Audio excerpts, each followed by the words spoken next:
नमस्कार। आज हम बात करने वाले हैं पंचायती राज और 73वें संशोधन के बारे में।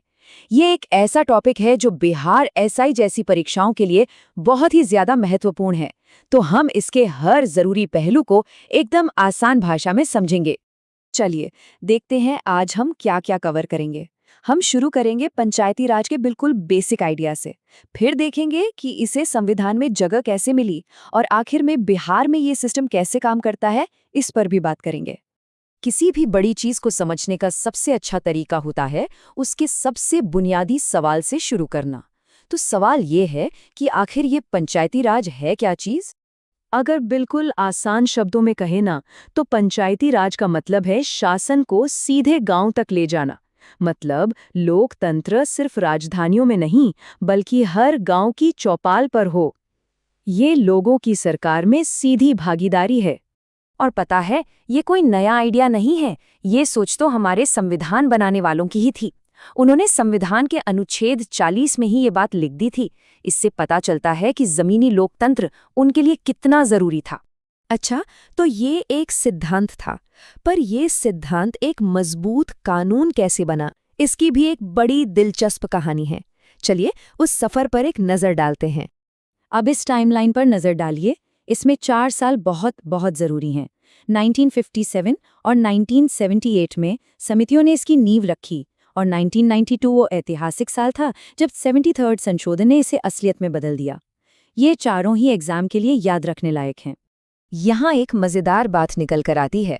अशोक मेहता समिति ने 2 लेवल के सिस्टम का सुझाव दिया था, लेकिन आखिर में बलवंत राय मेहता समिति का 3 स्तरीय मॉडल अपनाया गया। क्यों?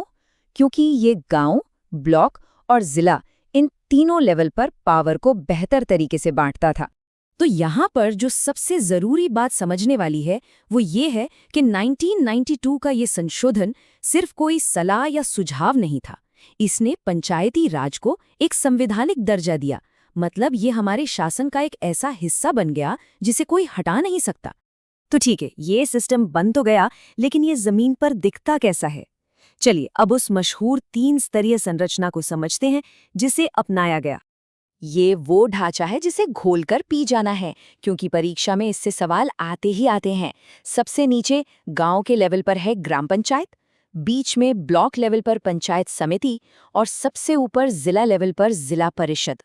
और ये जो तस्वीर है, ये इस पूरे सिस्टम को बहुत अच्छे से समझाती है। देखिए कैसे गांव, ब्लॉक और जिला तीनों एक दूसरे से जुड़े हुए हैं। ठीक है, ढांचा तो समझ लिया, पर वो कौन से नियम हैं जो इस पूरे सिस्टम को चलाते हैं और इसे लोकतांत्रिक बनाते हैं? आइए अब उन नियमों पर एक नज़र डालते हैं। यहाँ से सीधे सीधे फैक्ट बेस्ड सवाल बनते हैं।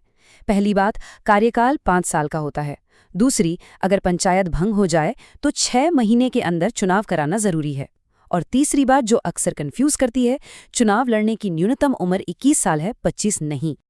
अब आता है इस संशोधन का एक सबसे क्रांतिकारी, एक सबसे बड़ा कदम, और वो है ये नंबर 33%।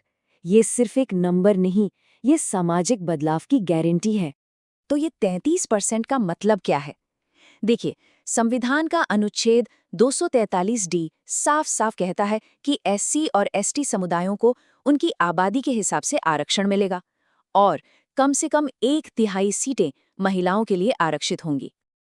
अब तक जो हमने बात की वो पूरे देश के लिए थी, लेकिन क्योंकि ये चर्चा बिहार एसआई परीक्षा को ध्यान में रखकर हो रही है, तो चलिए अब खास तौर पर बिहार पर फोकस करते हैं।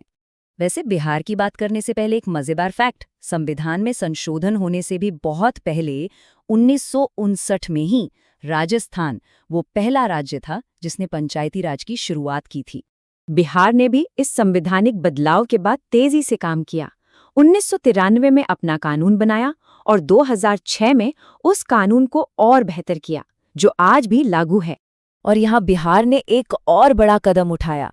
संविधान ने तो 33% कहा था, लेकिन बिहार उन राज्यों में शामिल हुआ जिन्होंने महिलाओं के लिए आरक्षण को बढ़ाकर कर दिया 50%। ये महिला सशक्तिकरण के लिए बहुत बड़ा कदम है।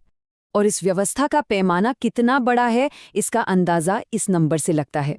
मई 2021 तक बिहार में 8,406 पंचायतें काम कर रही थीं।